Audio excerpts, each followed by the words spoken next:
This 2023 Las Vegas NASCAR Weekend Recap edition of the NASCAR Gambling Podcast here on the Sports Gambling Podcast Network is brought to you by Underdog Fantasy. Underdog has just added Pick'em Scorchers, where you can win 100x. That's right. Turn $5 into $500 in one game. Plus, every Sunday they're giving away $100,000. Use promo code SGPN at Underdog Fantasy for a 100% deposit bonus up to $500. We're also brought to you by Game Time. Last minute tickets. Download the Game Time app, create an account, use code CFBX for $20 off of your first purchase. We're also brought to you by Hall of Fame Bets. That's right. It's the sports researching platform for parlays, player props, and game lines. Download the Hall of Fame Bets app or visit hofbets.com. Use code SGPN to get 50% off of your first month and start making smarter bets today. And we're giving away $3,000 in our NFL Second Chance Survivor contest powered by Corey Pinkston and Barking Dog Properties. Feel free to enter. Just go to sportsgamblingpodcast.com/survivor. Driver, start your engine!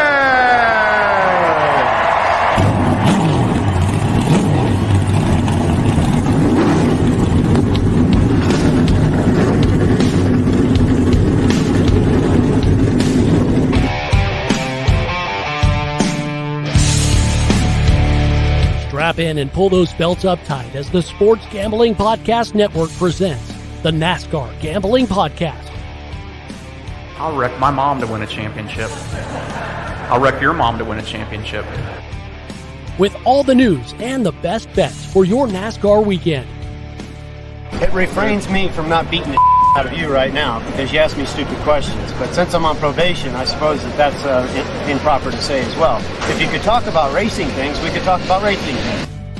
Now, here are your hosts, Rod Villagomez and Cody Zeeb.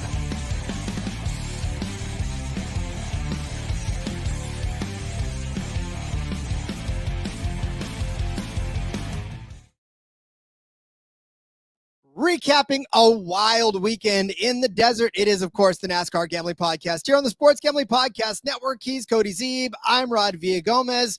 We pulled the slot machines, came up some sevens, came up some lemons, came up with all sorts of crazy things, but a mixed bag, Cody, and really overall, exactly what we thought it was going to be for the NASCAR weekend, right?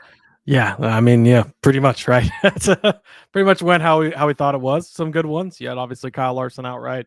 Hit a couple in the Xfinity Series, even though we talked about how the odds weren't super great. So not the best weekend ever, but a good solid weekend. We'll take the ones we got. And it was some good racing this weekend. And so what we had talked about too, as far as this mile-and-a-half package, there really was, it got strung out. I mean, there was obviously parts of the Cup race that got strung out a little bit. And obviously the Xfinity race kind of was strung out. But as far as the guys that were racing from the back to the front, I mean, we'll obviously get to these when we break down our bets, but like there was actual intrigue into how this was all going to play out. It wasn't like, okay, it got strung out, but there was still something to pay attention to, even as the lap started to tick down, especially like the last, 100 laps of the Xfinity race. I mean, it was like almost single file, but there was movement throughout that file. Yeah, there was some stuff, and then obviously get to the Cup Series race, and I mean, Christopher Bell, one more lap, maybe he gets Larson, right? And come on, don't you use the bumper rod to get into the championship for? Why? If there's ever a time, what's the intro say? I'll wreck your mom to win a championship. That's why I was screaming, and you had the Larson bet, so obviously I wanted that to cash, but I'm like, use the bumper, he's gonna wreck him, and he didn't. And I'm like, oh, that's kind of anticlimactic. Like, you got there, give it to him and get in the championship, man. What are you doing?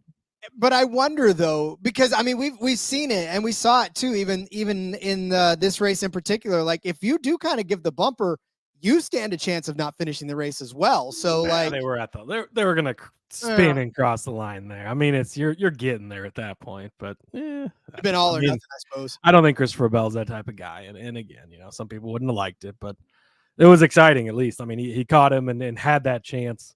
And then the Riley Herbst ass whooping. I was honestly just praying for no caution, just because. I mean, he laid it to the field. He really gave it to everybody, and I love to see it because we've been high on him for a while, and finally gets it done. So I was very happy to see that. As hard as it was to not be on him when he finally got it, I mean, I'm very happy that he did, because you're right, man. That was a big top 5 on him, so we got that. This wasn't the 40-1 to win, which, Rod, I don't even want to admit it.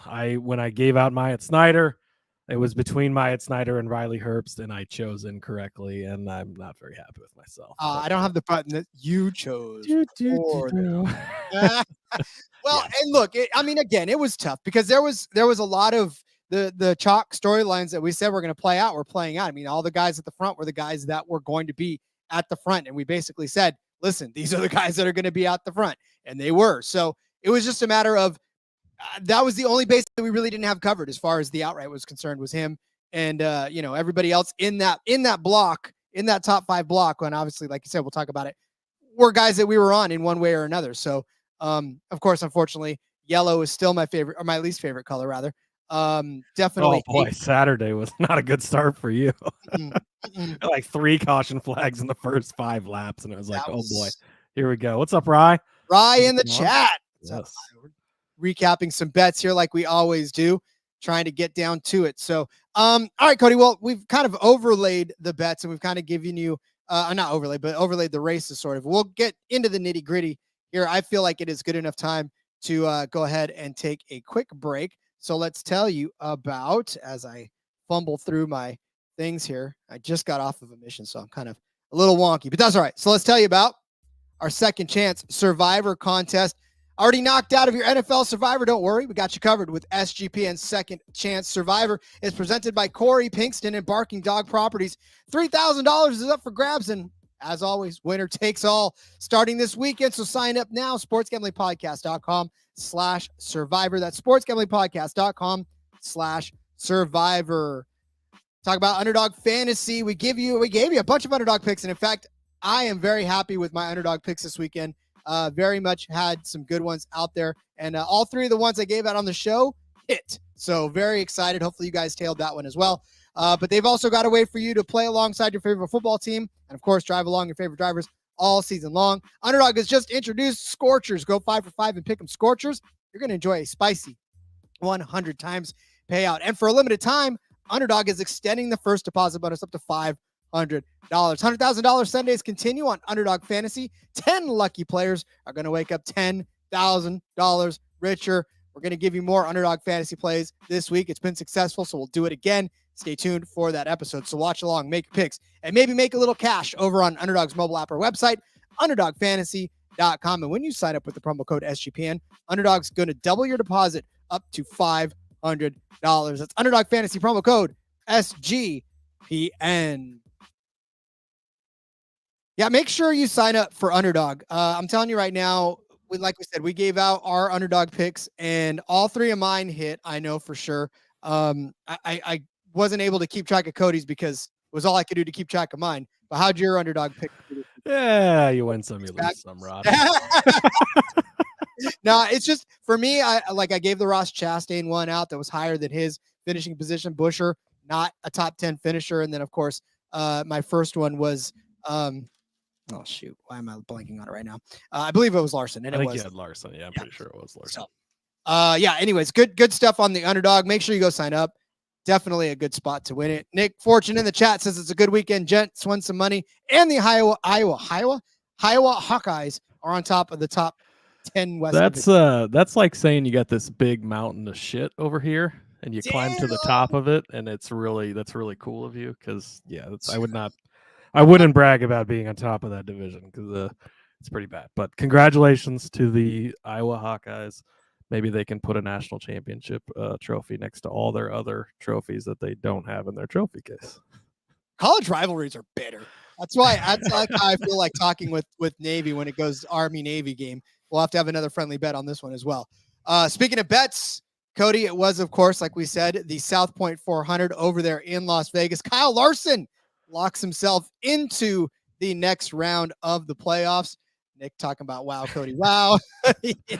That's right. You're welcome. No hold bars, Cody, today.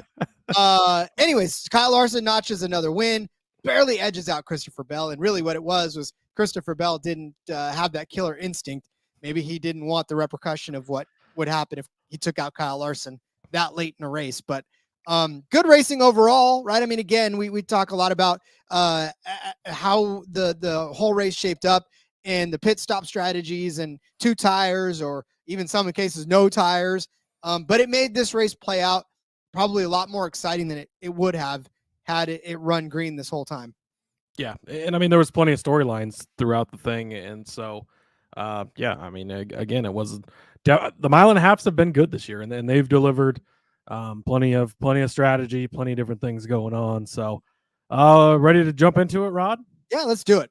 Okay, I started off with Tyler Reddick, top 5 plus 120, crossed the line in 8th after the Ryan Blaney disqualification, which we'll get to in a bit. Moves up to 7th.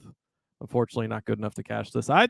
He was not that great of a car, to be honest with you. I don't know. Just, man, I really expected out of both those 2311 cars, like I expected them to be really good this weekend, and they just weren't. And I don't know why, but it made me really sad. Yeah, and Reddick was never really in contention. I mean, he started 8th, which, eighth, which was a good starting position, but he only had moved up 1 the whole time, and he was never really running any better than 5th place, in 4th place rather. He finished the end of stage 1 in 4th place. So, yeah, again, he wasn't necessarily there. Neither one of those 2311 cars were there, but they've still got a couple more races to try to. Yeah, and Homestead will be really good for him this weekend. He'll imagine that Larson's going to be like, we're going to be back to the old days of Larson. It's going to be plus 250, plus 300. And Reddick, I think, will be one of the favorites for sure, too. So, man, just disappointed in 2311 in general. Disappointed in Ty Gibbs. He was in the top 10 for a peaking minute there, and then all of a sudden just fell back. I mean, he was there in the top 10, and by the end of the race, he is so far down on the score sheet, 33rd on the score sheet. He was started 11th. Granted, he wasn't in the top 10 for either of the stages, but he found his way by the end of that race through the pit strategies in the top 10, and then got wrecked. Right? I mean, that's ultimately what happened to him. There was a tire that stepped out from him, right? That's what ended up happening. Yeah. Man, the tire fell off and the wheel fell off. Yeah, the whole thing. Which, yeah, was unfortunate. So obviously got held to 2 laps and all that. So, yeah, man, those tire issues, those suck. And that was a pit stop thing. That wasn't necessarily a tire. Yeah, but it's so curious. Like the entire wheel, like the tire didn't just come off, the whole wheel came out. I don't know. It was, I don't know exactly what causes that or why it happened, but unfortunate for our guy Gibbs. Bubba Wallace, top 10, minus 125, top 5, plus 250. Ends up in 12th. I'm trying to remember, and I was in and out of the race, so I didn't catch everything, but didn't he have a penalty? I think at one point he was recovering from. I think so. I can't remember exactly, but ends up in 12th after the disqualification. So unfortunately, it doesn't catch either of these. But back to my Tyler Reddick point, like, just man, that just disappointed in 2311. I really, really thought, and Toyota was fast, right?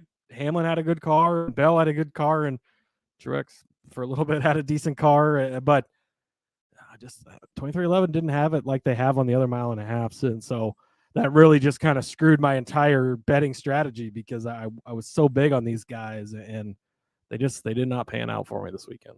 Yeah, it was definitely tough for Jordan and company. It was kind of tough for everybody in the Hendrick stable that wasn't Kyle Larson in this one. Alex Bowman, I had as a top 5 car. Alex Bowman was a top 5 car. Alex Bowman probably could have been a top 5 car by the end of that race. Alex Bowman, spoiler alert, was not a top 5 car. He finished 34th in this race. but boy, was he flirting with that top 5 until he ended up crashing out of the race. That was heartbreaking, Cody. Yeah. Again, just what can you do, right? I mean, it seemed to be the right call. You definitely would have had a chance to catch this. Ends up crashed and single car too, man. It wasn't even, it was just him. Like he said it too. He's like, I'm not one to wreck myself, but yeah, he's not a guy. I mean, there's some guys you see spinning out quite often, and Bowman's not usually one of those guys. So what exactly led to that or why, who knows? But just sometimes you catch the bad break in Vegas. Yeah, indeed. All right, speaking of catching bad breaks, you did not on this one. This was a good break to catch. So yeah, the Caesars had these prop bets. We talked about it, loved them. Hope they come back. I did hear somebody make the point that maybe because the race was in Las Vegas in their backyard, that's why they went extra. Hopefully that's not the case. But most laps led over 109.5. This was at minus 115 either direction. Kyle Larson clocks 133 laps led. So the over does cash. And yeah, this we hit our very first one of these special prop bets, which give it to us some more. Hopefully we don't, we didn't kill them so much this week. They just don't give it. But these are fun and I think they can be exciting. And 133, he cleared it pretty decently, but some things could have happened, obviously. And Larson about wrecked it at one point there, and we could have had a completely different story, and this wouldn't have cashed likely. So yeah, just keep giving it to us because this was a lot of fun, and I really hope that we continue to get to break these down and dig into. It's a challenge for us too, right? Because we got to dig in, and originally I was honestly, I leaned to, when I saw it originally, I leaned towards the under, and I go, I'm going to take the under on this. We've had so much parity on the mile and a half, so everything, and then you kind of looked into it, and like I made the case for on the betting episode, it was like, actually, the over on this one, even though there has been so many close finishes and last chance leads, and like you get into these grooves and these guys lead a lot of laps, and that's what happened again. So a lot of fun to be able to cap that one, a lot of fun to be able to hit that one. Give us some more, please.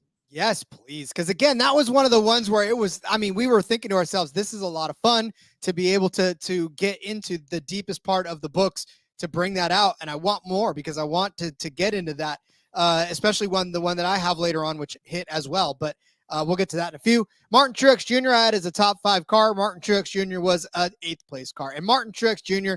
And his crew chief have about the most old person's type of marriage that you can have, where they've been together for so long that all they do now is just scream at each other, yet they still love each other. But it's like, do they love each other? I don't know. It seems like, I'm going to be honest with you, Rod. I hope that Martin Truex Jr. gets a new crew chief next year because I don't think that James Small is the answer. Well, I was about to lead in this one by, you're killing me, Small, because he killed me on that pit strategy call. Martin Truex Jr. would have cashed this. Yes, and he makes so many just so super questionable decisions, and I get they've got the relationship, but like they disagree about a lot of things, and again, it's heat of the moment, and you can have that relationship where it's like, what the fuck are you doing? And it's like after the race, it's all kumbaya and stuff, but I just, especially if next year is Truex's last year, I hope that he gets a different crew chief. But anyways, continue with your. Well, no, and again, it was just a matter of, I'll pop in real quick with Nick Fortune. He says, "Are my sources correct? Cody and Rod could be coming to Iowa next summer." Fortunately, I don't think we're going to be able to both make it. If we'll one of us does, that'd be something. But we're working on it. There might be some scheduling conflicts, unfortunately. So, God, I hope not. I really hope that we are able to make it, because I'm going to be really fucking sad if if NASCAR comes to Iowa for one season and I miss it. But yeah, TBD on that. We'll get back to you. We're gonna contact NASCAR to see if we can't get them to reschedule the race. Altogether. That or or some other organizations. We'll figure it out. They can move it for us. We'll get a petition rolling here soon. It'll work. But for Truex, look, here's the thing about Truex. Like, he honestly, staying out in that instance was a very strange decision indeed. I feel like it could have worked if a caution would have happened, but I don't know. For me, I'm pissed because he would have been a top 5 car. He was fast enough. He was even fast enough to kind of get himself back into the conversation for an 8th place finish, right? He had to tear his way through back up the field for 8th place and 9th place, I guess, really, with Blaney getting toast. But yeah, again, it's frustrating to be a Truex fan right now. Yeah. And again, man, if he gets to Phoenix, I think he's going to have a shot, but it's going to be hard to make a case for them to get to Phoenix. I know we got to go to Martinsville, and it's named after Martin Truex Jr. That's actually a fact. Go look that up. Not, but yeah. So we'll see. It's just been, man, what a rough playoffs it's been for them. It's just, and this was a case of shooting yourself in the foot. Little Ferrari action for Truex and company. But next up for me, heartbreaking on this one. Carson Hocevar to win Group H. This was plus 225 over on Caesars, over Stenhouse, Briscoe, Almirola, and I don't know, Almirola 13th. Probably would have been better than where Hocevar would have likely finished. But you look at the other guys, Briscoe is 32nd. And who was the other one? Stenhouse. He ended up 24th. So I feel very confident that Hocevar would have beaten at least those two guys. Maybe had something for Almirola in 13th. But obviously he ended up being one of those single car wrecks. Took himself out, ends up finishing it was last until until Blaney got disqualified. So 35th officially, but man, just it was sad to see because I don't remember where he was running when it happened, but I feel like it was inside the top 15 somewhere. Yeah, he was, and that's what you were looking for with this type of bets. So again, just kind of on the bad luck side of things, and didn't get to fully see it play out. So that one kind of sucked. Yeah, I mean, again, it was the same type of thing too, where it just you saw it, and then the 43 also had its troubles as well. So that legacy team with Jimmy Johnson in the house didn't get the announcement from them today, just real quick too, since we're on the topic of the legacy teams. John Hunter Nemechek is going to run the 42 car this weekend at Homestead, Miami, which is very, very interesting because he's obviously a Toyota driver and he's going to be racing for a Toyota Cup team next year, which is going to be Legacy Motor Club. But right now they are a Chevrolet Cup team. So there had to be permissions made from Chevrolet. There had to be permissions made from Toyota. Everybody got in the room saying Kumbaya, and John Hunter's going to be in the car this weekend. And then Hocevar will be back for Martinsville and Phoenix for both of those. But yeah, which is great. I mean, if you're able to work it out between the manufacturers and everything, it's good to see him get the chance because that's his car next year. Like, that's his ride, that's his team. But it is interesting because he's obviously a Toyota guy going for a championship with Toyota. He's going to come over to the Cup side and drive a Chevrolet, even though he's going to be a Toyota next year. But yeah, just throw that out there since we were on the topic of the Legacy Motor Club. The Legacy Motor. Put your pinky up when you say that. I love it. All right, my next bet was Kyle Larson as a top 3 car. Oh, what a horrible bet. Where'd this guy finish? Well, I tell you what, he almost didn't finish anywhere near the top 3 if he would have tapped that wall a little bit harder. Fish-tailed out. I don't know what. I mean, good thing it's not the old car. Well, good thing he's a dirt racer too, because I'm too. sure that had a lot to do with his being able to recover from that kind of a spin. That's taken out lesser drivers than Kyle Larson, or even better drivers than Kyle Larson. So, yeah, I mean, yeah, that race, he was the better car all day long. I mean, there was no question as to who. Obviously, Christopher Bell was definitely in the argument, but I mean, everybody knew that this was a Kyle Larson race. It just played out like one. I think it's really good for that team that they wore the best car and actually put it together, because we talked about that in the betting episode. Like, if he's going to be the best car, it doesn't it seems like usually when he's the best car, he doesn't win. When he's not the best car, that's when he does win, which is, an odd way for it to happen. But this time they actually finished and followed through, and going to be hard to stop him from winning that second championship. Obviously, we'll talk about that in a few weeks, but yeah, this top 3 bet plus money too. Great call by you. And had Bell gotten him at the last second there, and he still crosses the line, and not gets wrecked and doesn't finish in the top 3, but you likely would have at least caught one of those bets, which we've talked about that a lot lately. Like, if you like somebody to win, it's not a bad idea to grab them top 3 if the number's good enough. Plus money, you double dip in this case. But if you don't, and Bell gets him there at the end, or there's a late caution and he doesn't, end up winning, it's a good way to cover yourself. So I had Chase Elliott top 10 minus 115. I don't know. I mean, he ends up in 31st. He just behind the 8 ball so early. Obviously, they wrecked in practice, which I'm glad we didn't see the tire issues in the race that we saw in practice. So maybe they were pushing the limits, and you do it with the Chase Elliott car, right? And it sounds like Larson was a lap away from his doing the same thing in practice. He caught it, luckily for him. But then Chase Elliott had that restart violation, I think it was later on too, which kind of put him back far out of it. So I don't know that he would have been a top 10 car anyways. He kind of made his way up there, but I don't know that he was really that strong this weekend, which was unfortunate because he's been a top 10 car. I mean, he's got more top 10s and top 15 finishes than anyone since Sonoma earlier on the season, shortly after he came back. He's been very consistent in that manner, but not this weekend, unfortunately, just going to the backup car and everything. This bet was kind of screwed from the get-go, unfortunately. Yeah, for Elliott, like we said, I mean, he's probably just going to be very happy to watch this one go absolutely goodbye this season. Look forward to 2024 for sure and put better days ahead for him. All right, so this is the next one that we got that we were a little bit extra on and happy with, that we got this type of a bet to make, and that was number of lead changes. I said it was going to be over 18.5 at -115 on Caesars. Cody, we got 20 lead changes total in this race. By my count, doesn't matter if it's a half a lap over or 1.5 laps over, we cashed this bet. The passes came down and broke down like this. There were 9 green flag passes, 6 lead taken on pit road, 2 leads inherited during yellow flag pit stops, 2 leads taken on restarts, and 1 lead inherited during a green flag pit stop. That is how your 20 laps of lead changes broke down. Rod's coming with the full breakdown for you. I love it.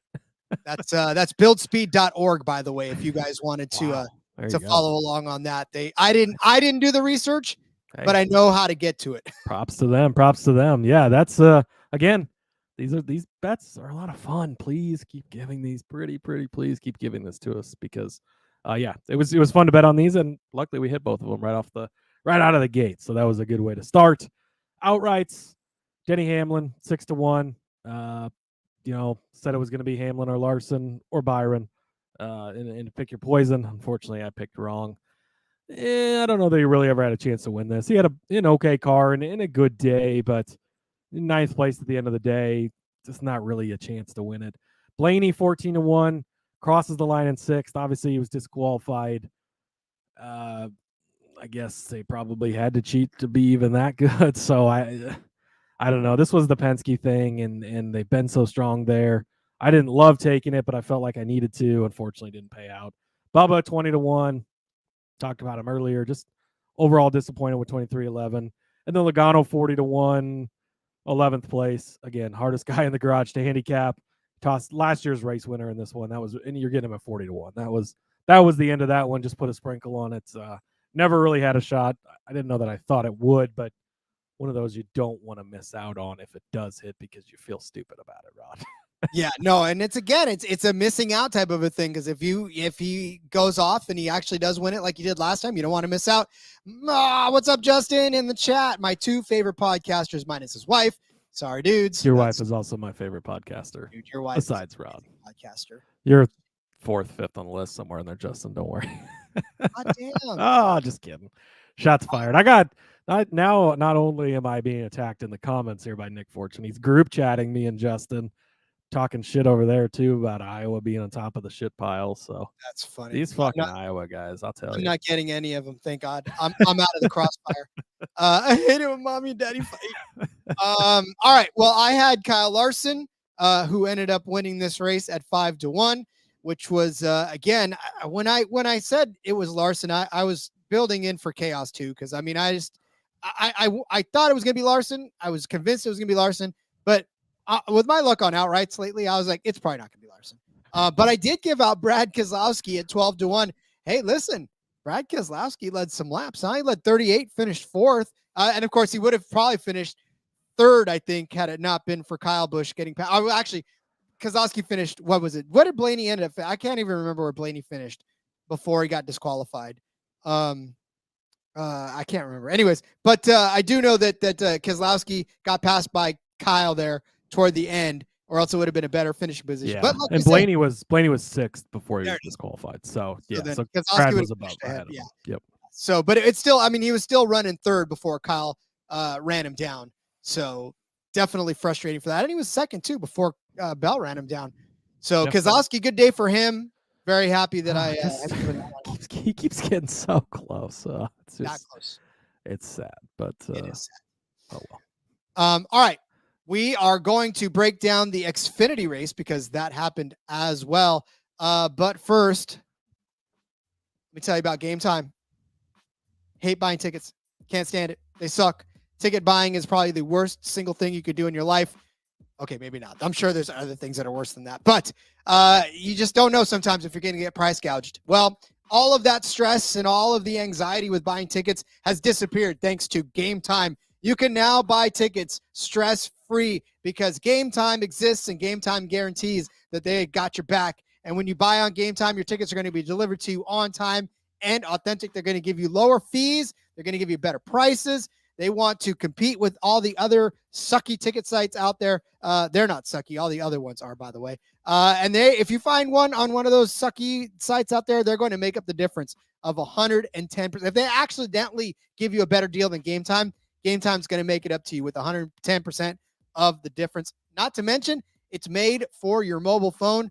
No sending it to the inboxes where it could get put in spam or you're looking for it in the mail because you decided to send it through mail. No, all your Game Time tickets are coming straight on your mobile phone.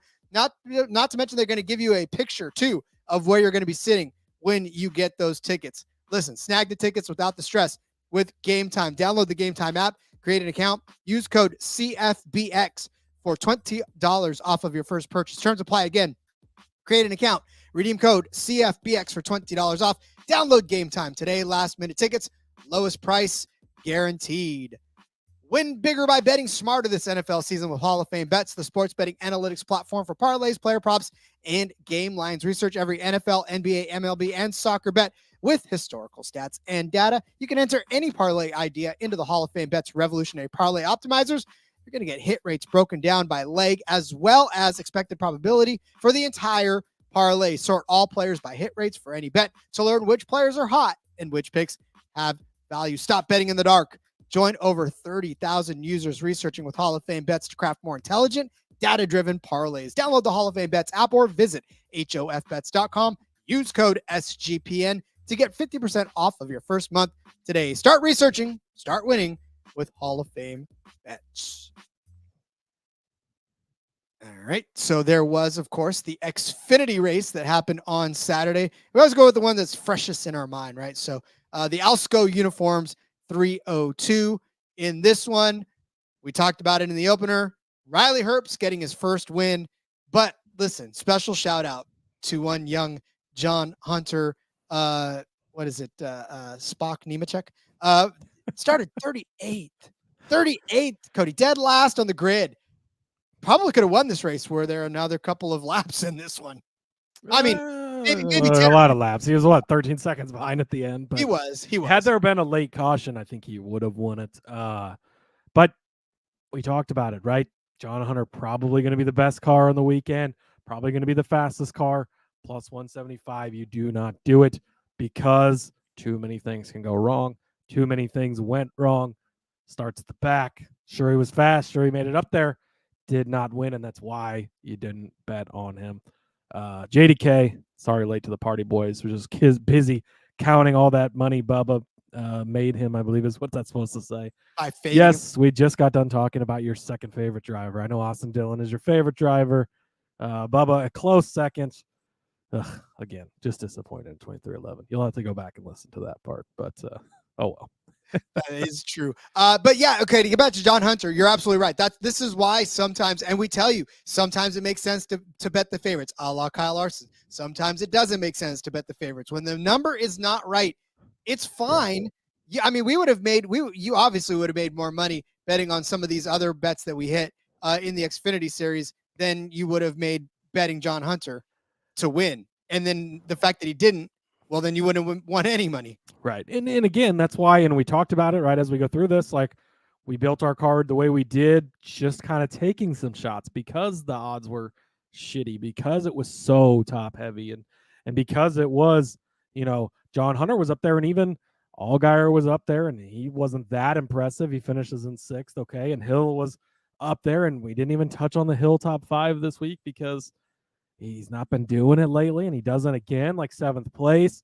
Seems like that's not the time to panic, but for him, it almost is because he's not been as good as he has been. So, yeah, just this race kind of went mostly how we thought it would, right? John Hunter would be fast and be good, but Riley Herbst, man, that car was impressive. He was impressive at home. You know, they said 50 to 60 family and friends were in attendance for him, and like he's 215, 240 starts, a lot of starts in the Xfinity Series, and he's been with good teams. He was with Joe Gibbs Racing before he went to Stuart Haas, and just has not been able to get it done. Finally getting it done.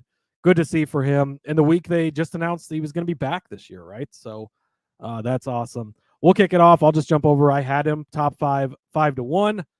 Obviously kicking myself for not grabbing him to win at 40-1 because that would have been nice. I know a few in our Discord did have that. So shout out to you and props on hitting that. If you did have it, that's awesome. Man, I've had so many tickets on him to win races over the years too. And it's, of course, this is when he finally gets it done, but glad I jumped back on the top 5 train. And again, even if you did like him to win, right, this is at 5-1, like what a good number. And if he took his top 3, even better. But he's a fast car. He can get it done. He's done it so many times, just doesn't always put it together. And so that kept the number good for us. Catch this one 5-1. It's a good way to start off the card. And it made it impressive as well because he qualified 8th, but he went to the back as well for unapproved adjustments. So he climbed from the back of the pack all the way up to the front as well. So definitely a fast car. I don't know why I overlooked the hometown part of it. I don't normally play into that, but and I did too, because even though I brought him up, I hadn't even put that part of it together. I don't know why. But yeah, but luckily it worked out anyways. It sure did. So did my next one, and that was Chandler Smith as a top 5 car. Chandler Smith finished in 4th, exactly where he started. But Chandler Smith led some laps in this race. He was fighting for the lead at some points. I thought he may slip out of the top 5 for a second because as he was kind of getting deeper into the run, he wasn't quite as fast. He got passed by Custer, got passed by Nemechek. And then I thought, man, if Sam Mayer passes him, if Allgaier passes him, I'm going to cry. But shout out to Chandler Smith, held firm, plus 250 for a top 5. He was a fast car. He really was. We knew he was going to be here, and I'm glad that he actually managed to play it out that way. Yeah, I got a little nervous at the end of this one just because he seemed to slowly be slipping back, but luckily he did hold on to that top 5. And yeah, this was a great call by you. Obviously, I was on him in the outright market. He didn't quite have the outright car, but showed up again. He was very fast here in the spring, and so paid off being back in on him. I had Myatt Snyder, top 5, 5-1. 11th place. I'm torn on how to feel about that because at 5-1, he finished 11th. You know, maybe he kind of had a shot, but he didn't really ever have a shot. That car is so fast. And again, this was a bet on that car, not on Myatt specifically himself. You're just hoping that car was going to be fast enough, and his teammates were fast. Obviously, John Hunter came from the back and got up there and looked good. And Sammy was, I don't remember what happened to Sammy, but Sammy was fast for a while. I think it was a pit. It was pit. Yeah, he had a pit penalty, right? So that's what put him back, but he was up there for a long time. Myatt just didn't have it, unfortunately. I don't think we have to put him in the who's that guy that jumps in the car every once in a while that I like to make fun of? I can't even think of his name. Not Joe Graff. Joe Graff, yeah. Joe Graff, he finished 37th. Shout out to him. But I don't think we're going to put him in Joe Graff territory, but damn it, Myatt Snyder. I mean, look, and they showed that 19 car, especially toward the end there, fighting with a bunch of people. So, I mean, again, it should have been there. Wasn't necessarily there. That's all right. All right. I had Daniel Hemrick. Yes, I'm saying his name because he almost cashed this as a top 5. Yeah, you don't get your name set for almost cashing, Rod. Hey, it's better than wrecking the entire field out. I will say that. So I hope everyone picked up their Q-tips so they could clean their ears after hearing Rod talk about that nasty number 10. Look, the number 10 car did lead a lap. He started 6th. Oh, he was running in the top 5 for the end of the first stage. Top 5. I think he's earned himself a cup ride for next year now, so that's good. I wouldn't go that far, but I will say but that he got one anyways. he almost cashed this. A 9th place finish, not bad for a guy that we didn't think was going to. I mean, he was at 6-1 for a top 5 finish, and he finished in 9th. That's still That's pretty damn good. Yeah, for the odds you get it at, and again, just taking shots because the odds were so shitty. Brandon Jones, top 3, plus 380. I don't know. He was 8th at the end of the day. He kind of hung around all day. Wasn't really ever going to be a top 3 car, I don't think. So top 5 might have a better way to go, but that didn't even cash anyways. So why's everybody got to hate on Nebraska? Jeez, I know we suck. All right, Justin, leave me alone. That's right. I like the SNL shot at Deion Sanders and what you Oh, call yes. it. That was a good Yes. one. I loved it. Yes, I loved. I went to bed when they were up, and then I woke up and they had lost, which was great. Well, that's and so SNL had Deion Sanders, right? It had Keenan Thompson. Yeah, I didn't see the bit, but I saw the picture of Keenan in the Colorado gear, which Yeah. that was great. He goes, we were up at halftime, so I went home and I watched the rest of the game, and then when I woke up, we lost. That is great. I was like, that's hilarious. All right, I had Sam Mayer as a top 3 car. Sam Mayer, 5th place at the end of the day, but his day was a yo roller coaster of a day, man. In the front, he wasn't necessarily in the front, but he was like in the middle, in the back, in the middle, little farther to the front, to the back. Like, boy, Sam Mayer, that one car got a lot of play. He was all over the place throughout the day. Unfortunately, not his day, but again, finishing 5th when you're plus 425 for the top 3, like, I know that all these didn't cash, but we were on the right track for the guys that would be in the conversation for these. So I think that's a good call. I had Kligerman to win. Takeaway, actually. That was my biggest takeaway from it. I mean, all these guys were congregated around the top 5. We found the guys who were fast and the guys who were value. And again, value isn't always hitting them, but being in the ballpark. And we did hit, the Herps 1 at 5-1 and the Chandler at top 5 at plus 250. So you hit a couple of them. You sprinkled your units out correctly, and hopefully you ended up in the positive from that. Kligerman, Group D, plus 320. Riley Herbst was in this group. Again, I made the case for Herbst to be in the top 5. Then I made the case for how sometimes things can go wrong for him. He obviously ends up in the top 5. And Kligerman, I don't know, Rod. I know they got bounced from the playoffs, but you just took all the money out of the car, or I don't know. He'd been so fast on some of these other 1.5 miles here lately. I mean, he almost won at Texas, and he'd been fast at Kansas, and just didn't really. I mean, 13th, and that's kind of where he was all day. Like, I think he finished 9th in stage 1, but that was about it. So I very disappointed in Kligerman. Obviously, with Herbst winning, you wouldn't have cashed this anyways. And he really actually finished last in this group because number 10 finished ahead of him, and so did Snyder. So again, this was kind of a hedge on some of those other guys because he had some bets on them. But yeah, didn't cash this one. They unplugged the car before it was done charging, and so he just sort of didn't have all the power to get there. But all right, my next one was Justin Allgaier over John Hunter Nemechek.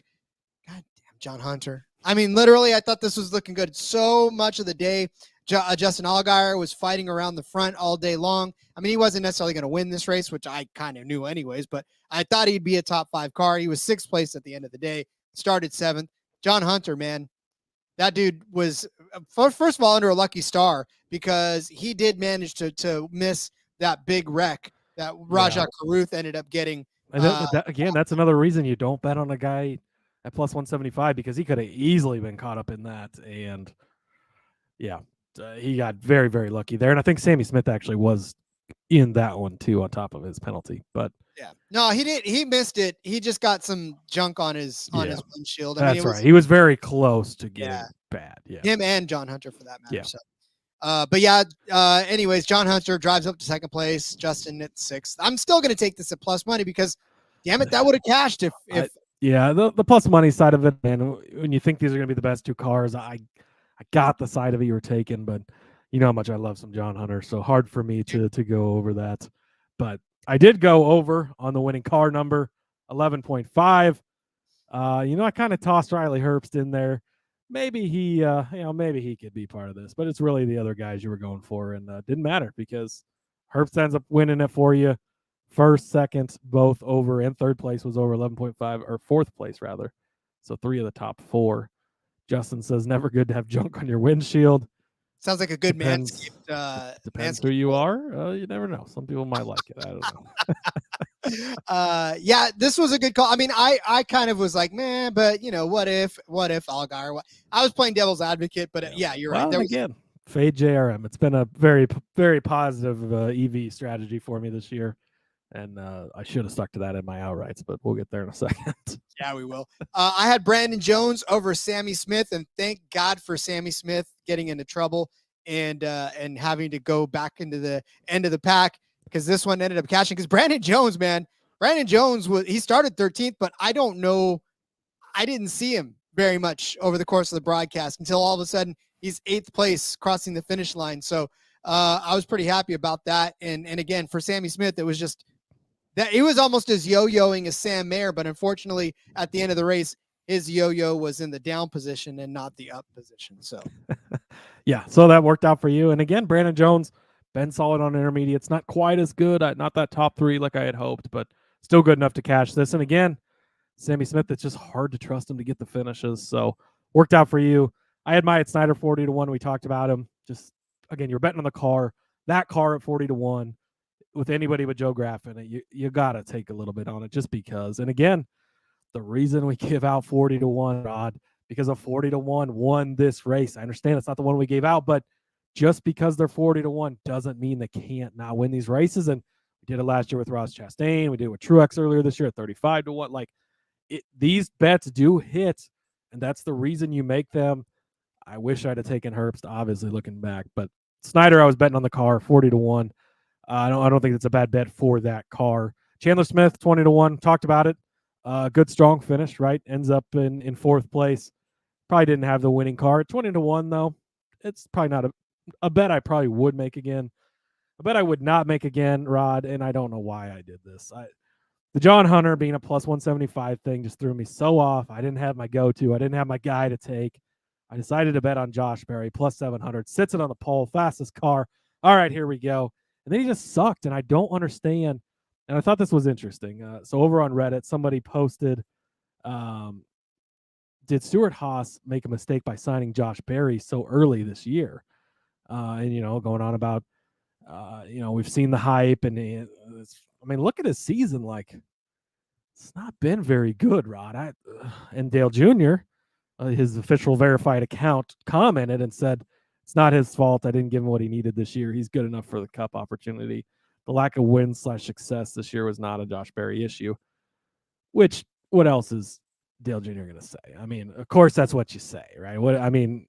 But he didn't have to say that either. And nobody forced him to nobody asked for his comments. So I don't know, though. But Josh Berry, I've not bet on him much this season, and I bet against him a few times. And why I talked myself into betting on him this time, well, I think it's because he won this race 2 times in a row, so it made sense. But he's just not been good this year, and looking forward with that SHR team that's not been very good in the Cup Series. And their lineup is just, we'll see who goes in the 10. I don't know. It's going to be interesting. But NJRM as a whole has been disappointing. So, even Allgaier, like, he's been fast a lot of weeks, but he doesn't always get the results. Brandon Jones, it's been well documented how bad it is. But Sam Mayer's got 3 wins. I don't know. It's been, I'm mad at myself for betting on Josh Berry. Again, John Hunter wouldn't have been the right way to go either. I don't know who else up there I would have really taken in the favorites, because I don't like Allgaier. He was only, plus 325 or so, plus 350 somewhere. So it's, looking back, I don't know. So Berry, he sucked. So there is that.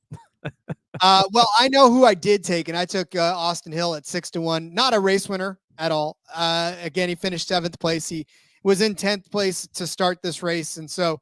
How about Vegas delivering on the long shots, though? Because we did have Austin Hill. I think he was 25-1 in the spring when he won this race. And then you get so you get a 25-1 and a 40-1 in these 2 Vegas Xfinity races. There you go, Vegas. You're doing it right. They did good. Yeah, they did just well. But for me, like I said, with Austin Hill, it was just a matter of I don't think I felt as strongly about him winning that race, but I also did just say that I think he stood a better chance than any of the favorites out there. And I was kind of right. Obviously, like I said, he did finish 7th place, and he was right there. He was never in the mix to win this race. Unfortunately, he did get kind of mired back too in a couple of pit strategy situations. But Nobody had it for Riley Herbst. What was it? 12 seconds, 13 seconds Yeah, by I think the it was 13 seconds by the end. 14. And I'm sorry, the official margin of was it victory 14? 14.959. And I think they had said on the broadcast that Burton had the record from 2000 or 2002. It was like 7 seconds for margin of victory in Xfinity. So good old-fashioned ass whooping by Riley Herbst. Again, props to him. We're glad to see it. There's more where that came from. And now, again, if as long as your name's not Daniel Hemrick, you get these wins and the other ones start rolling in. So I think that we might be seeing some more from Riley Herbst next year. They might have unleashed the beast, if you want to say. That monster on the car, is not just for show anymore. All right, so yes, congratulations to Herbst on his first win, to Larson for his first win in a while. And yeah, I mean, again, we are now moving first on. win in like 4 weeks. He just won Darlington, so that's a long time for what a week. Just real quick too, what a week for Kyle Larson. Like he wins wins the sprint car championship for the high limit series on Tuesday night. He gets in an IndyCar, does his rookie testing, right? You're doing and they're limited on the speed they can go, but like 217 was his average or whatever. Then he gets in the Cup car, kicks everybody's ass. Like, dude is just, again, like, respect the greatness. There's a guy of every generation, right? You got Richard Petty, you got Dale Earnhardt, you got Jeff Gordon, you got Jimmy Johnson. Guess what? Kyle Larson is him. That's the guy of this generation. And he's well on his way to having a good shot at a second championship already. I'm not saying he's going to make it to that 7-win club, but it's going to be a hard dude to stop, especially if he's already got this new car figured out. And watch out. I was actually in his hometown this weekend. Actually, I was in Elk Grove. He wasn't there, obviously, but is that big? Do they have like Kyle Larson shit at like home of Kyle Larson, or does anybody care? I'm pretty sure that only 3 people. There's a lot of people that care in that town. It's sure his parents and his grandparents live there, and so they care. I know 2 other people. I know folks that live in Elk Grove that like, oh yay, I love Kyle Larson. So, I mean, that's another 2. I don't know. There's maybe like 1 more you can find. Good enough. Anyways, yes. So we move on to next week, Cody, and getting ready for Homestead Miami. We got all 3 series. The trucks are back in action, and this is the cutoff. This is it for the trucks, right? And then it's just the championship race, I believe. So I don't think they go to Martinsville. So no, they don't. They just will quickly, So this will set the championship lineup for the trucks. Xfinity's going to be there. Cup's going to be there. F1 is in America this week. They'll be in where are they? Houston, right? Coda. Yeah, they'll be Coda. Yeah, Coda. So be at Coda. We got to break that down. Check out the F1 Gambling Podcast. Oof, I'm excited. Give me a good weekend of racing. And again, Homestead, it's a 1.5 mile track, and these guys are going to be bouncing off the walls. Dale Earnhardt Jr.'s back in the Xfinity Series. He's going to be racing again. Oh yeah, we're in for a good week. Make your donations to the Dale Jr. Oh, well, I'm very interested to see his odds after how well he ran at Bristol. He might be one of the favorites, which I don't think we can advocate for betting on him if he's a favorite, but you're gonna have to look for creative ways to try and get some money on him just because it's Dale Jr. And after how he ran at Bristol, man, we'll see. I love how they said don't catch on fire or no fires, Jr. Yeah. The broadcasts are like, just try to do it without the fire this time. He's like, oh yeah, we'll do that. All right, yes, we are on to Miami. Bienvenido a Miami. So we'll see you then for that. We'll break it down. Burnt Mayo. I love Burnt Mayo, yeah. I don't think he's in the. It's not the. I don't think it's the Hellman's car this time. I think it's something else. Whatever his other. Is it Bass Pro? I don't remember. We'll find out. That's a good marketing scheme for Hellman's. Toasted mayo. Oh, there you go. Put that on your shelves. Yeah. Oh, yeah, the pizza roll car did it right. You burnt that car down. You don't burn your pizza rolls.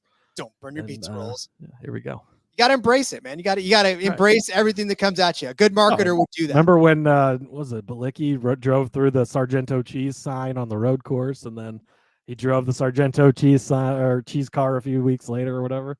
It all works out. You got the Tom's heartburn turn. All these marketing things are just right there. It is. This sport lends itself to all of that good stuff. So, all right. So we're off to Miami. We'll break it down for you tomorrow, as we always do with our Cup Series picks. So yeah, let's put Las Vegas to bed and get set for a Floridian race next week. Cody, as we tear it all down, let everybody know where they can find you on social media. Yep. Follow me on the X at Husker_Zeeb. You can find all my work over there. Again, we were live on YouTube for this one. If you don't not subscribe to the YouTube channel, make sure you hop over there, click the subscribe button. You can jump in and join the comments like everyone else. We appreciate the interaction, and let's go make some money in Miami. Indeed. I'm on X at RJ Villagomez. Link in the bio to everything I got going on, whether it's here, whether it is in between Media the Back Road with Seth and Elliott hopping off this week on Thursday, talking about Miami as well. And then, of course, my Fast Money show over on For Frequency's Sake. And then, just follow me there as well. Listen, if you guys are so inclined, take a second, rate, review the show. I know the bosses are absolutely loving the growth of this show. I just had a good, nice, long talk with our boss earlier. He loves the show, loves that it's growing. Help it to continue to grow. Leave a review if you haven't already. They love to see it. The algorithm loves to see it. They eat it all up. So make sure you do it. It really does help the show. Helps bringing you guys all the content that we'd love to bring you. So speaking of that content, we'll be back again with more tomorrow. Till then, let's go racing and let it ride. Yeah!